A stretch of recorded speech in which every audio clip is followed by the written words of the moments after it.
everybody. How are you doing? This is Cynthia with Guidance to a Good Heart. We are so thankful that you are here. Oh, are we on? Yeah, you on. It's on. We're thankful that you are here. Oh my gosh, I'm so sorry, everybody. Um, See, like this is me today. Even Evangelist has told me. Oh, I can tell. I can tell. Hi, Evangelist. How are you doing today?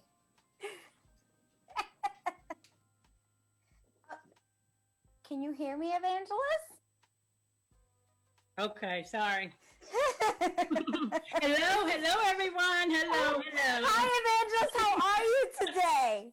I'm good. No complaints. No You complaints. know, I feel like I haven't seen you since Saturday. Since yesterday, day before yesterday, since Saturday in Richmond. Right? Since Saturday in Richmond. Yeah. Right? So I am so thankful that we have these two amazing guests with us because we I think DJ Nick has been waiting for a minute for Yes. this. Like he's been waiting. He's been waiting for a minute for this one. So yeah, I'm And thankful. see, we outnumbered today. We outnumbered. We're outnumbered today, but that's okay. Mm-hmm. That is okay. Look at him smiling. I can see. Look, people can't see what I see, but he's smiling in the background. Girls still rule the world. People don't. Wait a minute. Hold just 1 minute. People don't hear what I hear or see what I see, but that's okay. Right. I'm thankful. So, everybody, I am thankful to have these two amazing gentlemen here today. Thank you so much for both of you who are here. I am so thankful. And both I and Evangelist are glad that you are here at Guidance to a Good Heart, men survivors of domestic violence. So I'm going to let my co-host go ahead and introduce our first guest. Which is Mr. Tommy Dudley. Tommy is a 39-year-old two-time male survivor and advocate of domestic violence and parental alienation. He has been helping to spread awareness and educate since 2016. His motto is healing while helping others. Besides these two causes, he also advocates for scoliosis spinal fusion survivors. He believes in networking and standing alongside each other in bringing more awareness and stopping this epidemic. Welcome, Tommy Dudley. Hello, how are you, Mr. Tommy Dudley? How are you today? I'm doing fine, thank you. How about yourself? Thank you so much. We're doing very well. Thank you for joining us today on this wonderful Monday. We are so glad that you are here for this amazing Men Survivors of Domestic Violence hashtag and domestic violence. So we are also glad to have our next introduction here, and as soon as I know that I am going. I am sorry. I am so sorry. I'm here. Mr. Troy R. Jones is a spiritual leader, a certified life coach, inspirational speaker, an author, a social advocate, and a domestic violence survivor. He is also the founder of 108 community organizations. He is a passion in his life to help others find happiness by identifying, acquiring, and maintaining healthy relationships. He believes that it is important that a person continually strives to become the best version of themselves. You know, Troy has over 25 years of experience working to help others to see and achieve their greatest potential. His experience as an instruction allowed him to see firsthand how important it is to nurture one's potential, even while facing hardships with their community and family structure.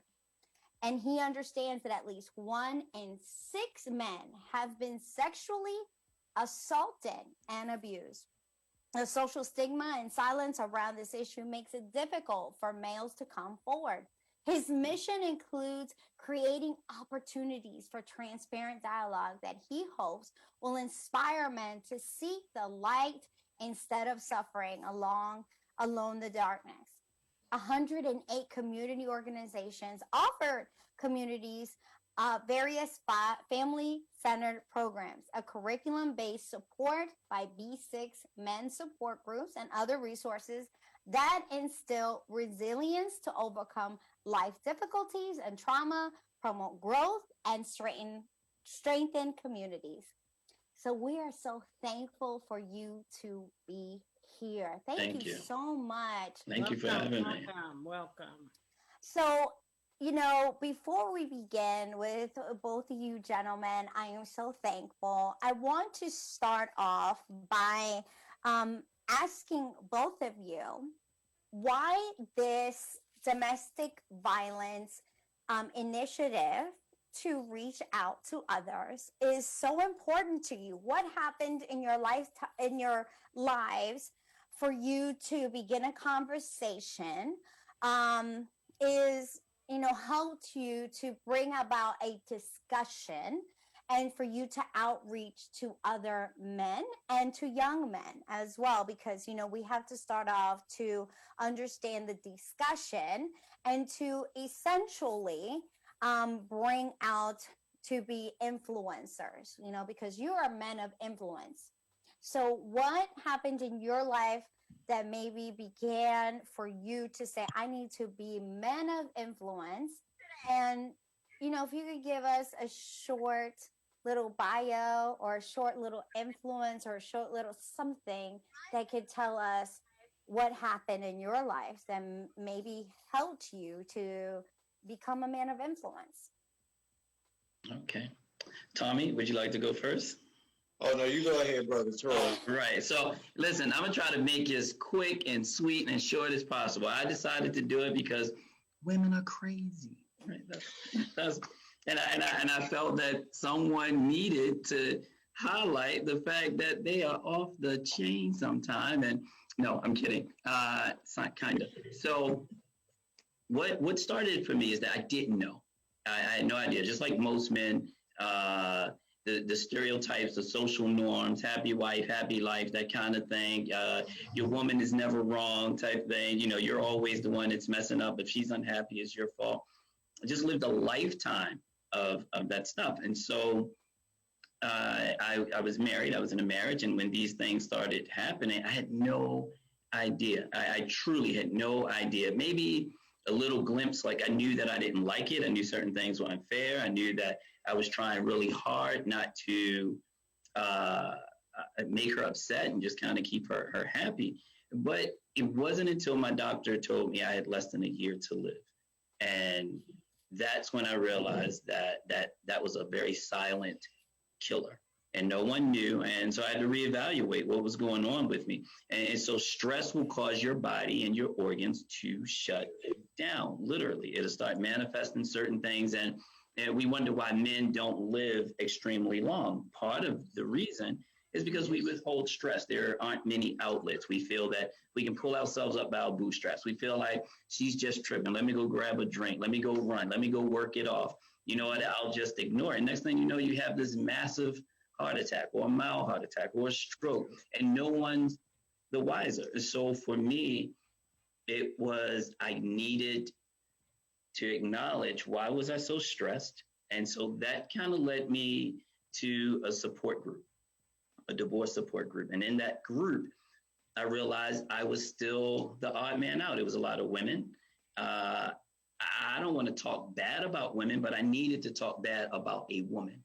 But when I would, women would get real defensive, and they would, without knowing this woman, they would still jump to her defense.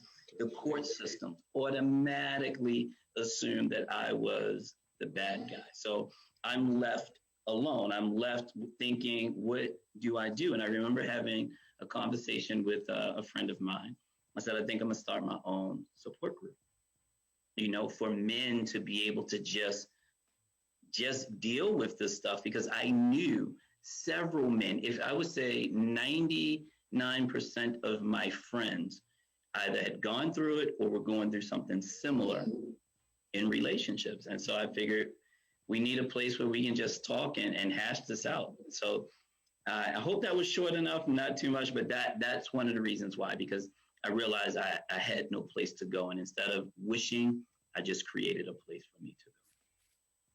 That's wonderful. And that was a smart thing to do. Thank Tommy. you. You're up, Tommy. And Mr. Tommy, what inspired you to also do the same? Well, like Brother Troy said, there was really no place for us to go. I didn't know anything about Domestic Violence Awareness Month. I didn't really know I was in an abusive situation. I didn't know our color was purple. I didn't know about the ribbons. I didn't know anything. Yeah.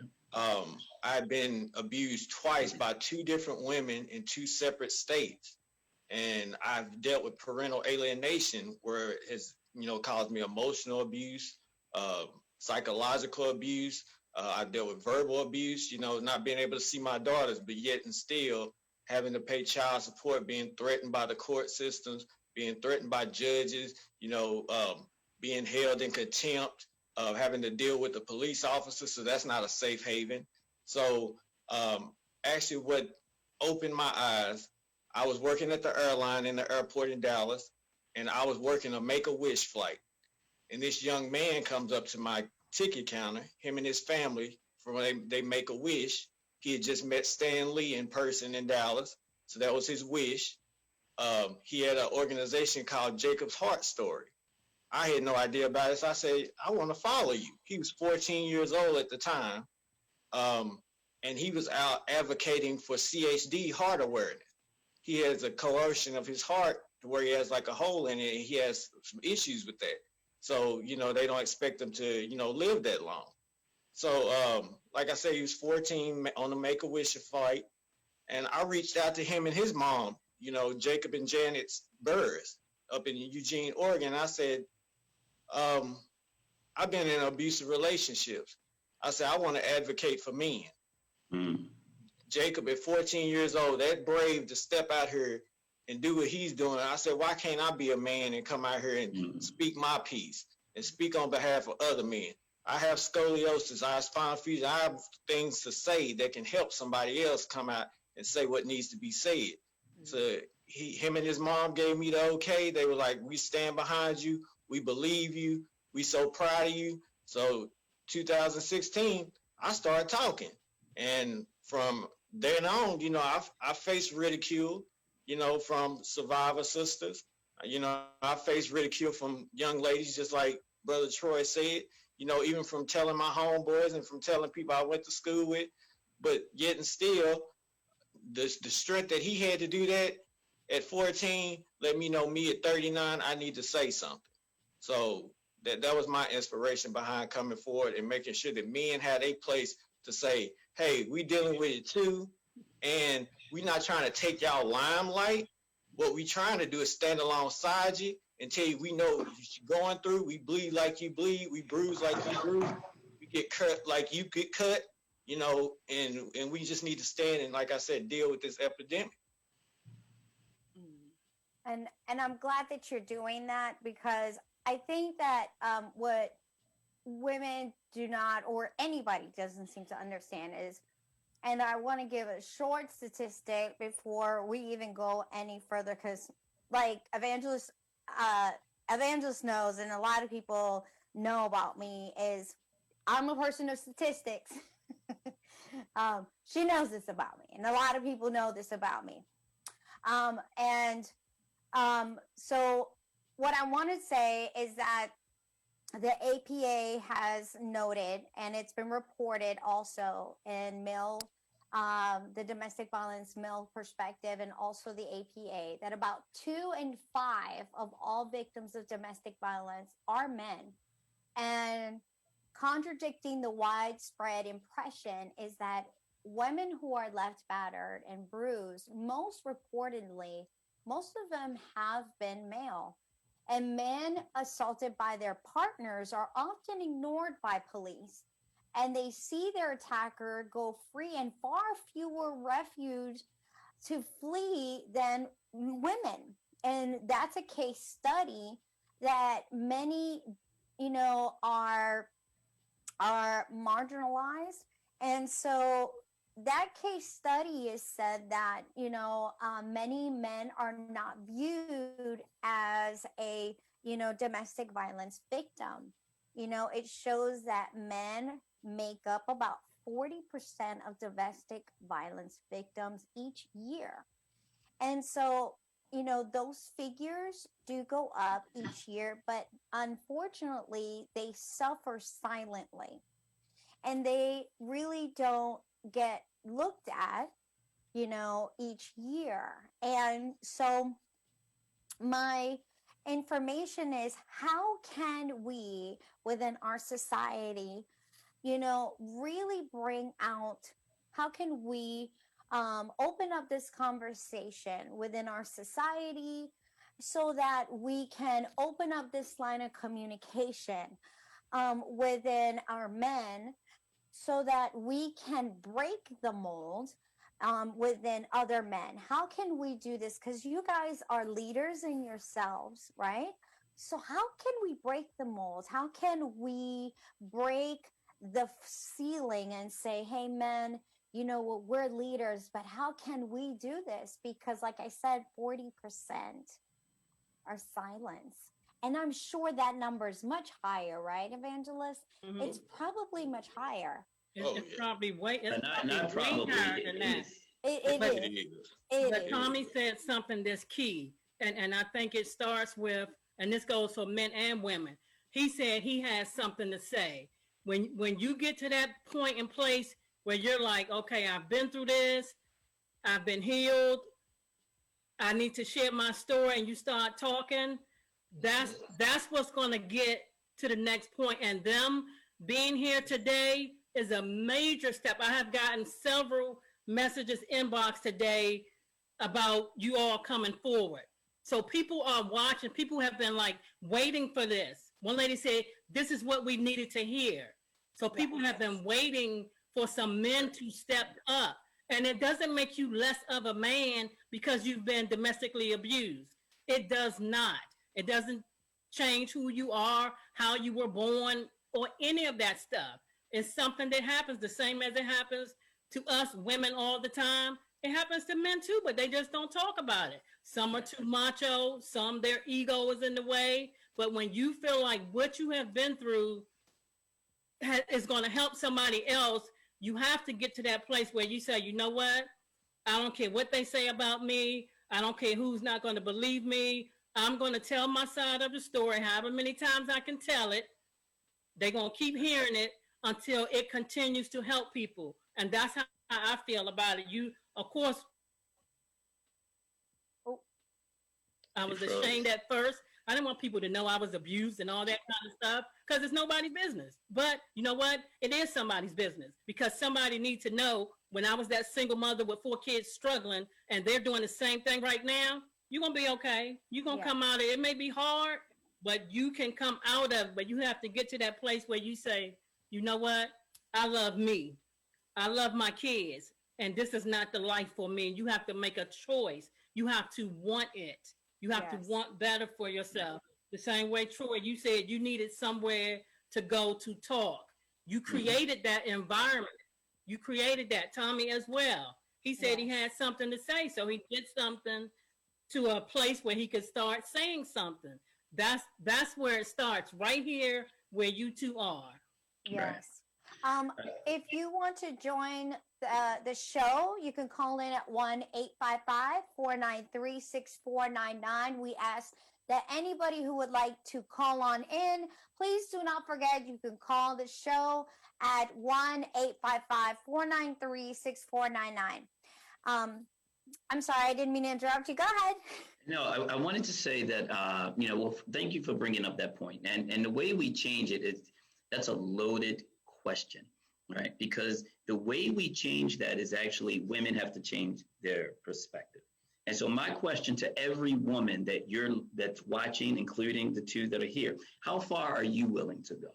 How far are you willing to question that girlfriend of yours that you know is doing wrong? How far are you willing to challenge her when you're not just with her man, with her children? Right? You guys have these dialogues. You hear it. The signs are there. How far are you willing to go to stop the joke when you guys are all out and she says something like, we call it shade. But you understand she's casting that little bit of shade to see how far it's going to go. And there's a lot of truth in a joke. Right. And so once we hear women stepping up, instead of saying, I don't even mess with women because women are crazy. That's why I don't have a lot of female friends, because I don't get down with that. I have more male friends than that. That's not helping, because the women that you are avoiding are the women that's out there abusing men. They're the women that's out there causing the issue. I need for you to be down with your girls, be down with your soldiers, and correct that behavior. Because if they're doing it to men, they're doing it to their child. They're trying to create some type of image for that little boy to live in because they themselves are lost. So they're hurt. They're carrying this. And then with men, it's easy to say we should be able to do it, but it's not that easy. Take it from two men that have gone through it. It's not, because even in the church, I sat at a sermon that was supposed to have been for people that were abused, and they had a guy up there and they had a woman up there that had abused men. Whenever the women were talking about being abused, you could hear a pin drop, and then you would hear like, oh my God. The woman that abused, when the man started talking, you could hear a little bit of murmuring. They didn't take it that serious. Right? When the woman talked about abusing the guy, even the pastor laughed. The congregation laughed.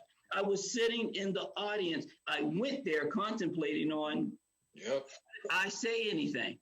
After I heard them laugh, why? Why would I say something? Exactly. So people can start laughing at me or start joking me or teasing, because we make light of it. We make light of it, but as soon as a man does it to a woman, it's not funny. So my question is, how far are you willing to go? They do social experiments all the time where the guy is out there, he grabbed the woman and people walk by. And they do a social experiment when the guy's getting jacked up and you hear he probably deserved it. He probably cheated on her. He probably. So my question is, women, when are you going to hold your women accountable? Because if we do it, we're going to get arrested. If we don't, we're going to be called some names. Yeah. And that's a video that I had done in the past.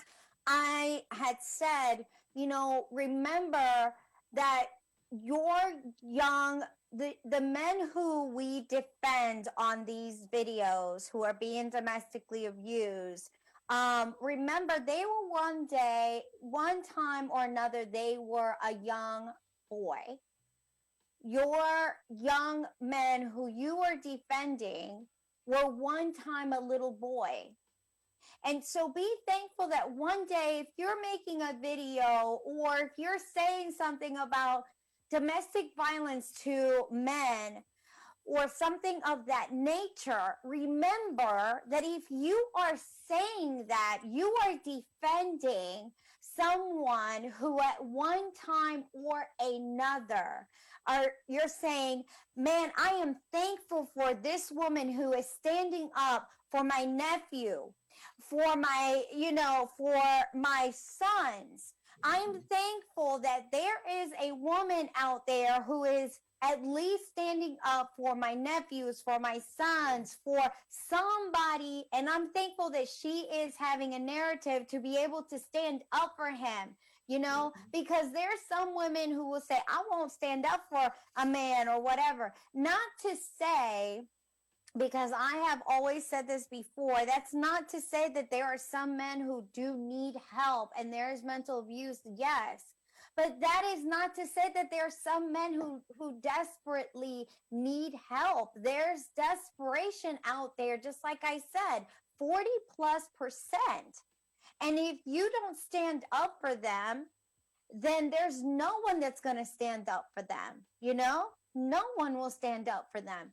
And, be thankful if you're not sitting here going, I have to have the influence enough to make a video and say, or put a tweet out there, put an Instagram. You'll have enough to make a whole bunch of pictures and say, And you could take a whole bunch of videos and a whole bunch of pictures, but you can't put one tweet out there for a man and say, you know what, there's men that are 40% who are being abused. You can't do that for somebody who might be, I have to stand up for young men out there who are being abused. I'm sorry, there one day will go into a relationship that one day will harm their lives.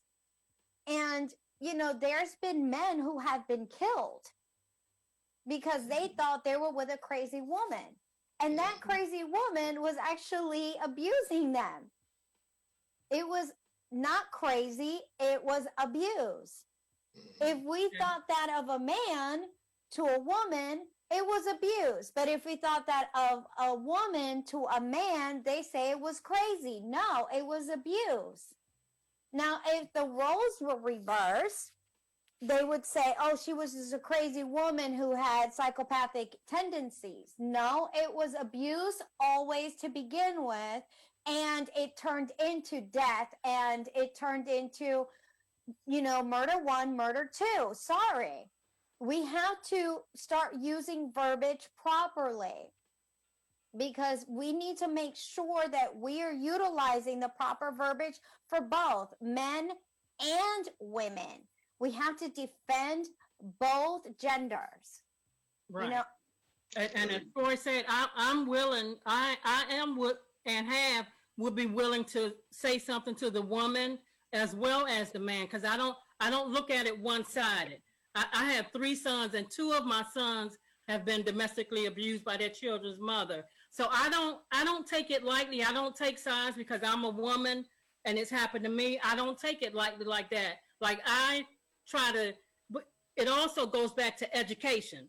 Just like you said, if you see the woman with a 5 or 6-year-old little boy and he's punching on his sister, no, you stop that, because that's telling him at that young age, and even though they may be playing and stuff, they don't have to play like that. We have to teach them that it's not okay to put your hands on your sister or any other girl like that. There's other ways you can play.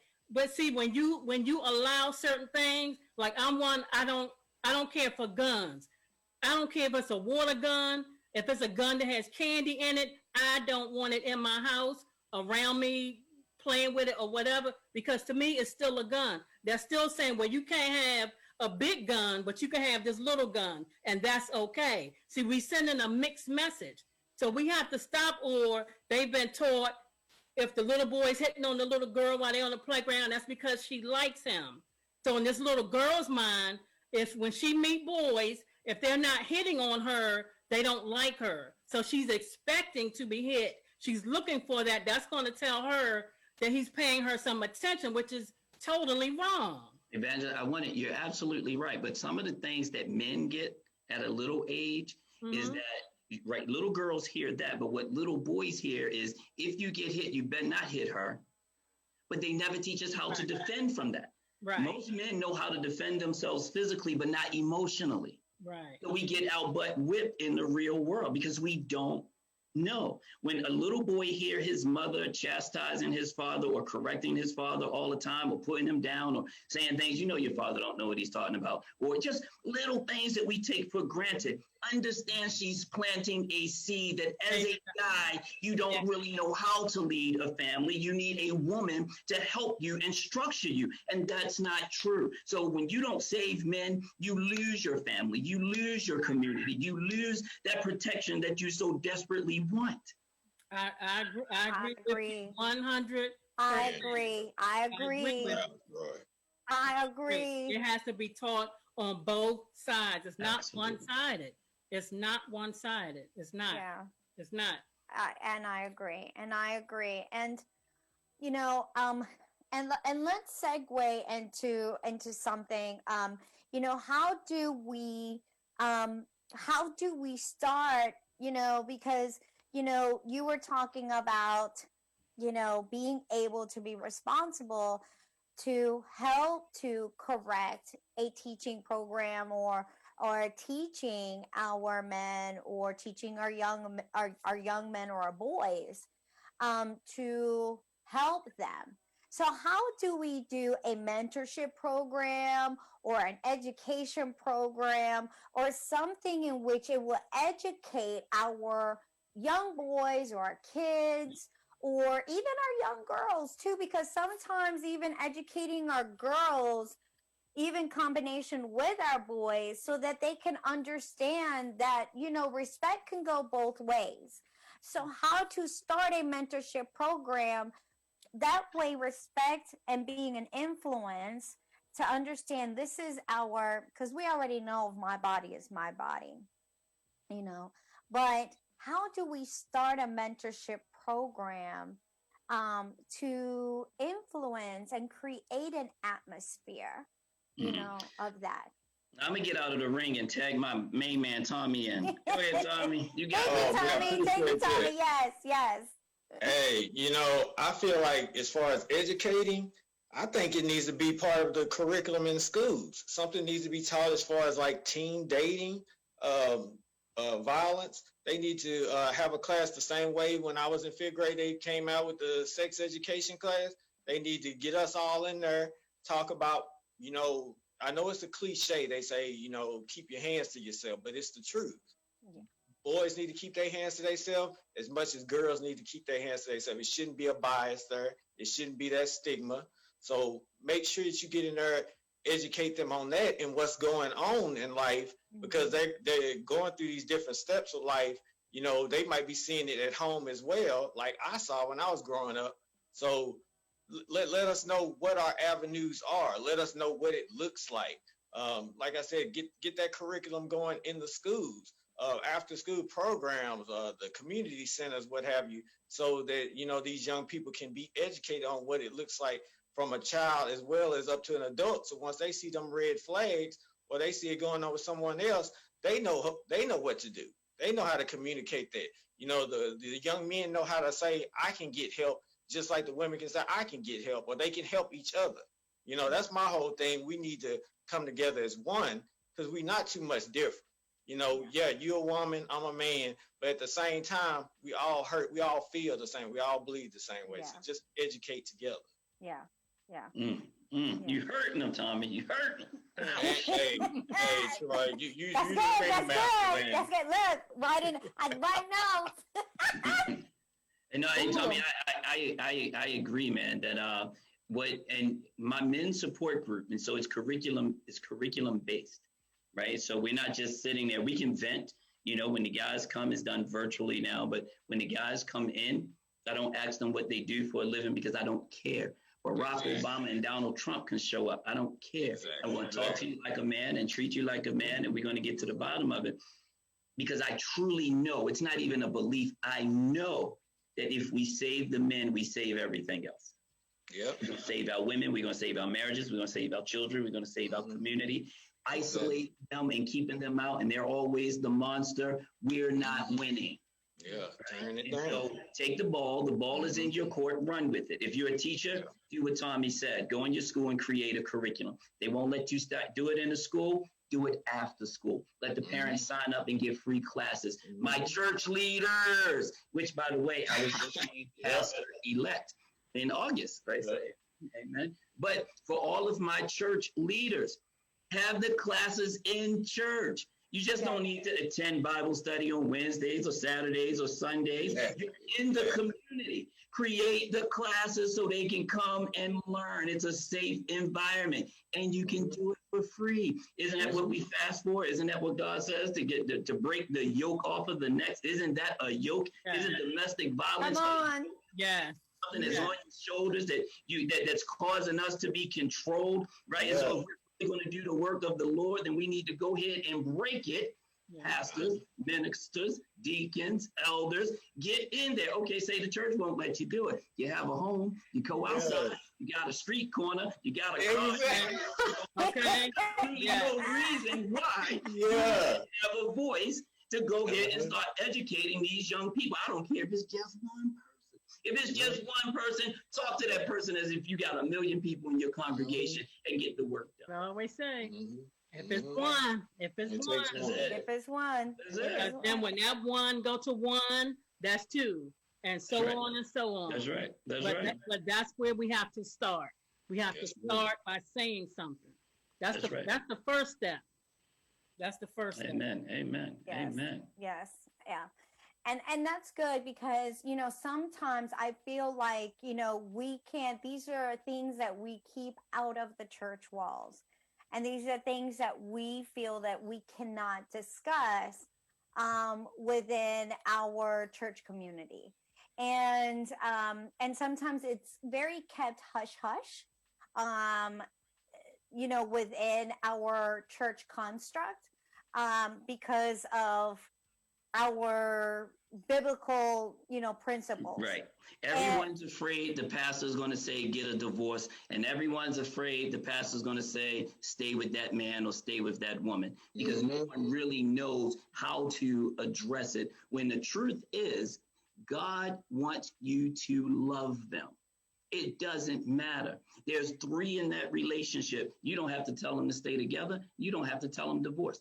You have to give them sound information so they can make a discerning decision for themselves. And whatever decision they make, we shouldn't judge them. They should still be in a place where they can be loved and mentored, because I don't care what type of sin you're committing or what type of cruelty you've done. Our God will forgive you if you repent. So I don't care if you got divorced 5 different times. If you're on this side of the ground, God will allow you to repent. So churches, get the thought out of your head and start serving the people. Even if you don't go to church, I don't care. If you have a heart of decency, help. Just help. Give men a safe place. Stop teasing them. Stop laughing at them. Just listen to them. And if you don't hear what they're saying, look at the actions. Does dude stay at work too long? You know, never really want to come home. Is he drinking? Is he getting into extreme sports or extreme activities? Does he seem depressed? Does he just not laugh a lot? Does he not seem like himself? Is he always saying things like, man, she just, every time I turn around, those are triggers. Those are flags. Investigate a little more. Yeah, and that's good. And do you feel that there's an unbalance too? Because I love bringing mental health into it, and I know, Doctor, that you have a good perspective. Both of you men, you have a good, sound perspective on mental health. That, you know, of course, there is a good balance on women receiving good mental health, but I also feel like sometimes there could be a huge imbalance on men receiving good mental health. Especially when they might be dealing with even the beginning stages of PTSD and anxiety, and maybe even through the end of the PTSD, because you remember when we are facing domestic violence, there is trauma that can be faced of domestic violence. And when we're facing domestic violence, it's considered trauma-faced PTSD due to domestic violence. And so do you feel that there is an unbalancedness because they don't see that as the same, you know? Do you feel that that men don't receive the same care as women do? Well, I know from even like looking up men's shelters for domestic violence. When you're in a situation and you're trying to get out, I found 2, one in Texas and one in Arkansas. They don't have a place for us to go. You know, so if we in a situation where we with our wife and, you know, the financial abuse is taking place, where are you supposed to go? You can't call the police, you know, because they're going to assume it's you automatically when they come in. So, you know, where is your safe haven? You know, that's something that has to be looked at, you know, and when you bring up the mental aspect of it and you saying, how do men deal with it mentally? You know, we told a man up, you know, deal with it, you know, be a man. You know, that's what society shouts out to us. If you saying something, if you complain about how your woman acting, you being a punk, or your homeboy tell you, put your hands back on her, knock her out. You know, you getting all these different point of views. And then you, like he said, like Brother Troy said, you got the women that's laughing at you. If they not laughing at you, they feeling sorry for you. They feeling like you inadequate, like you less of a man. It's nothing like being a man and being abused. You know how inadequate you feel, how weak you feel, how, and all the other derogatory words that come along with it from not just men, but from other women. All that's on that pressure is on your back. So mentally, you trying to deal with it, you know, and then you, with that coming along, you thinking about suicide. Yeah. You know, you thinking about, you know, how are you going to get out of this situation? You know, you thinking, you know, do I call the police? You know, being a black male in America dealing with domestic violence, you got to deal about the stigma. You're a black man, and is they going to take you out? You know, do you snitch? Are you a narc? You know, all these other things that you're dealing with, you don't really know what direction to take, how to get out of that situation. So your mental capacity is just all over the place. And it starts to go into the dream. I don't know about Brother Troy, but I had dreams out the yin yang. Yeah. I mean, I had dream. I wake up swinging in the middle of the night. I saw spirits around the bed. Yeah. And the only thing that got me to wake up, I remember Grandma back in the day saying, "Say Jesus," and they gotta leave you alone. That's right. Because they were standing around the bed, and I seen all different forms. Stuff that scared me to death. I seen it in real life, and all I can say is Jesus. I can wake up because I'm in some kind of paralysis. I can't get up out of it. But them demons and the spirits that she had around her that was still inhabiting me and my mindset, they was coming to me. I can't even have peace in my sleep. Yeah. So come on now, come on. You know, you just have to make it a safe haven for men and give men a place to be able to say what they feel. You know, let them know it's okay to speak, to have feelings, to, even though you're a man, you can still have emotion. You know, because we ain't supposed to have emotion. We just supposed to be hard all the time. We ain't hard all the time. Shoot, I was crying last night thinking about my daddy and mama. So we cry too. You know, you got to get that stuff out. You got to get it out on the tape. But you know what, Tommy? This man on fire. Something you said is so important. One is that if a man is in an abusive relationship and another man is not, he has no idea what you're going through. So of course he's gonna say, man up, stop being a punk, this and that. But a lot of men, when my oldest son, and he's one of the ones that was abused, was young, my ex-husband used to make my oldest son and my middle son, who are totally opposites, fight each other to make my older one hard. And I used to tell him, that's not gonna make him tough. That's not gonna all you're doing is making him angry. That didn't make him tough, because you know what? He didn't understand what it was to be a man and to raise a son, or he wouldn't done something like that. And just like you said, if a man, when my son had his incident and went to the court, they wanted to arrest him. Now he coming out, he had cuts on him. The girl, his child's mother, did not. Yep. But they strictly was ready to throw him under the jail. The jail. Yeah. So it's hard for them even to say, you know, I'm gonna call the police because I'm trying to defend myself. You know, he kicked the door down because he was trying to get his things, but he didn't put his hands on nobody. And in defending himself, he got cuts and whatever. Let's get him out of here. Let's get. So do I call? Do I not call? Is they gonna shoot me when they pull up on the scene? You know, or something like that. When you he got his blood on her. They thinking it's hers, and they ready to slam him on the ground. So your mind goes a lot of different places. Your mind as a man, and I'm saying this from my son's point of view, so I can understand what you all are saying. Your mind, like, okay, what do I do in this instance? You know, saying as they leave the house every day, and I'm praying, my 3 black sons, please return home. If they pull you over, don't say a word.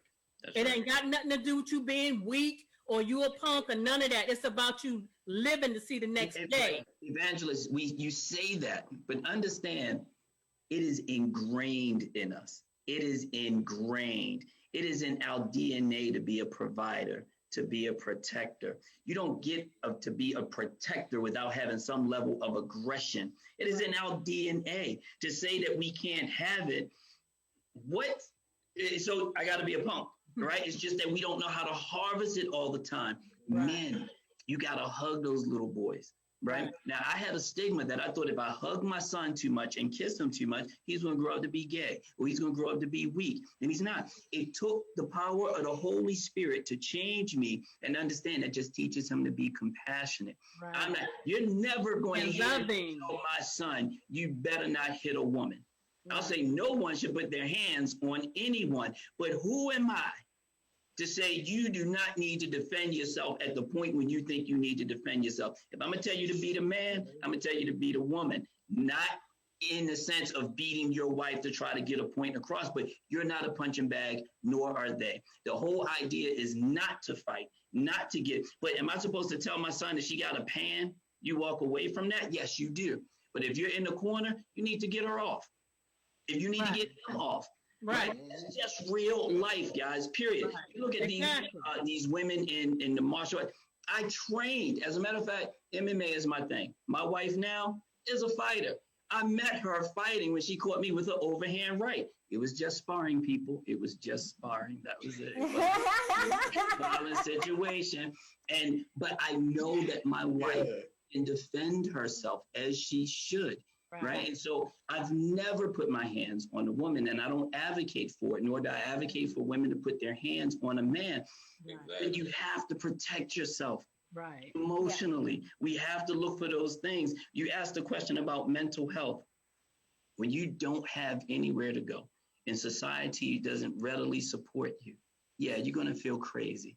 And so, yes, we do need mental health, but finding safe places where you can go to get it and get it consistently and build, it's very few places. I would like to say, I love the fact that Tommy created a program where men can receive that. I thank God that he allowed me to create a program where men can receive that. And that's the beauty of it, that at least now we have two places, it's more than that, but at least we're talking about the two places right here and right now that men can go. Or if you know of a man, please refer him. Yeah. Please refer him. It's up to him to do it, but you have two great organizations here that you can refer men to, and we will help them to deal with that, or at least point them in the right direction. Ultimately, they have to do the work, but at least if they send us, we can give them the outline to do the work. And I'm glad that you both had gone, and I'm glad that Tommy had actually talked about the psychological aspect of suicide, because a lot of times it's not talked about.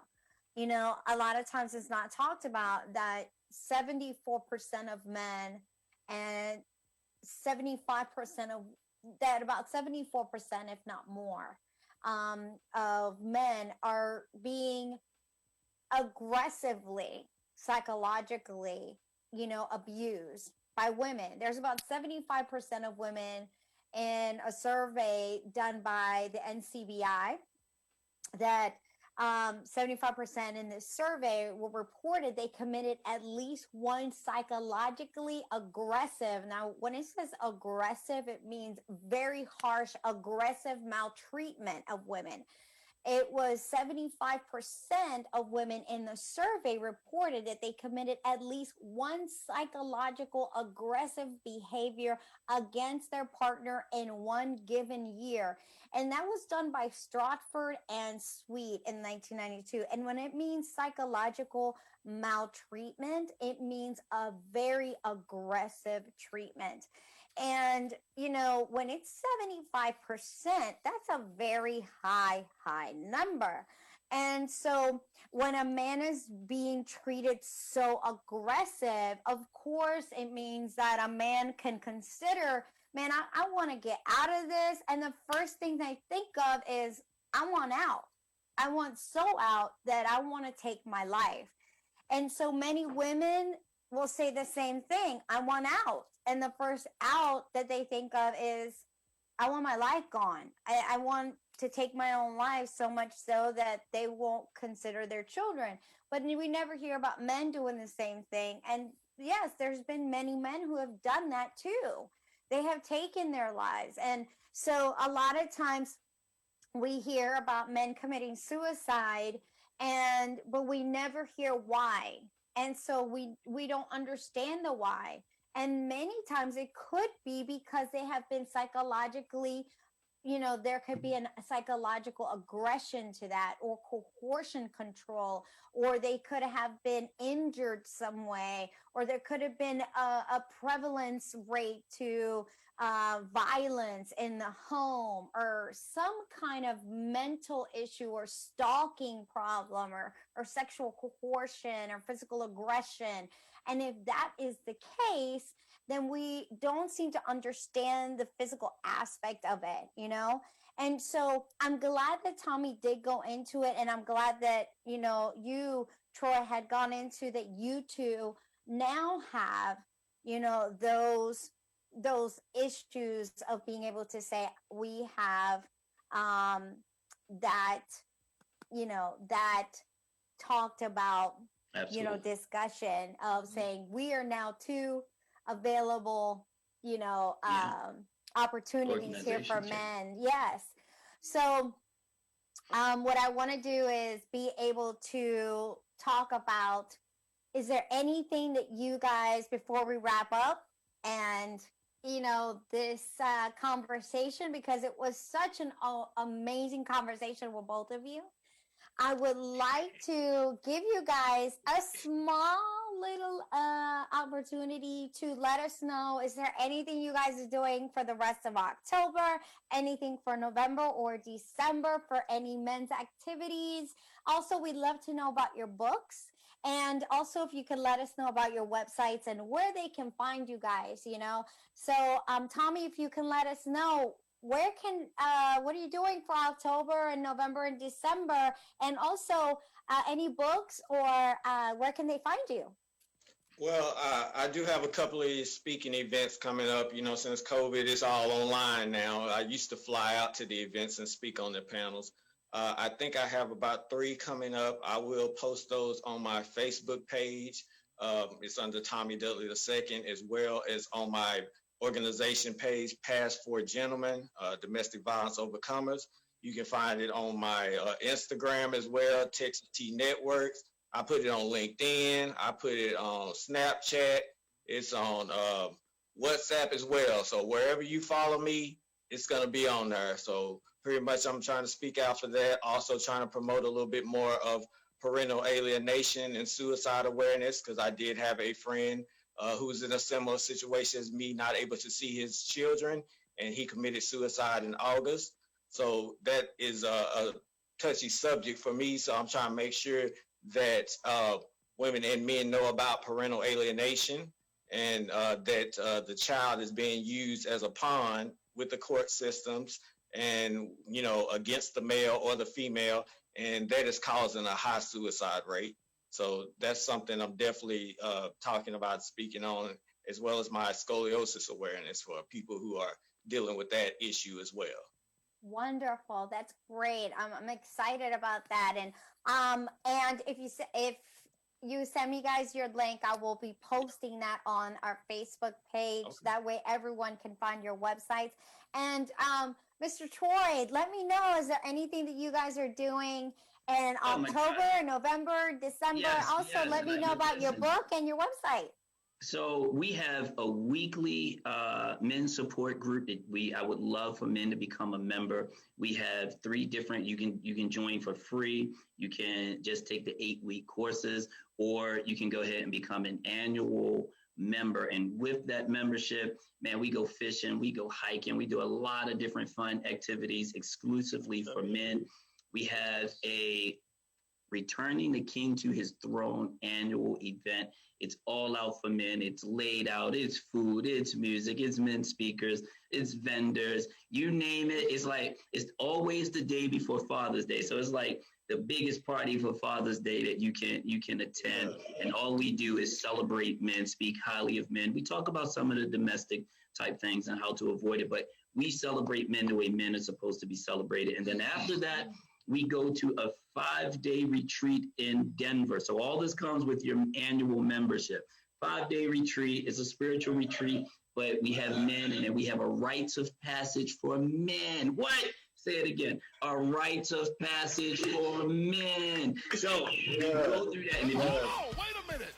Hold just 1 minute. That's right. I said it. It's a 5-day retreat for men where there's a rites of passage for men.